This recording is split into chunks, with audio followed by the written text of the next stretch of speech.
Good morning. Like, share and subscribers. आज सकाळी सकाळी तनू आणि तनूची मैत्रीण गार्गीने व्हिजिट दिली.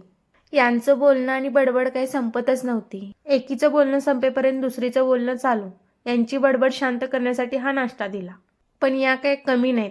नाश्ता करत करत बोलायचं चालूच. इव्हिनिंगच्या वेळेला या दोघी सासूसुनांची एका गंभीर विषयावर गहन चर्चा चालली होती. अँड दी नेक्स्ट डे, 1.5 वर्षापूर्वी प्राण सोडलेल्या टीव्हीला भंगारात घालून दिलं. हा फक्त टीव्ही नव्हता तर गल्लीतला पहिला टीव्ही होता. त्या काळी याला बघायला लांबून लांबून लोक यायचे ना. आणि दुपारी केला हिचा फोटो सेशन. पोज तरी बघा, एकापेक्षा एक. आणि हिवाळ्याचे दिवस असल्यामुळं ही तर पोज कंपल्सरीच. ओटांची सालं काढायची. बात तो सही है. And that one is the snap lover. ज्यांच्याकडे रोज काय नवीन शिजतंय ते आम्हाला स्नॅपद्वारे कळतंय. पण आज जरा उलटं झालं होतं. मी तिला घेऊन गेले होते आणि त्याचं ती स्नॅप करून टाकत होती. हल्ली हिचं डोकं जरा जास्तच चालत असल्यामुळं बॉटलमध्ये कुठलं लिक्विड भरायचं याचा तो गेम खेळत होती. हिच्या या स्नॅप शूटमुळे वाटतंय की आज काय हिचं स्नॅप संपत नाही. जरा बघा हिने काय काढलेत स्नॅप ते.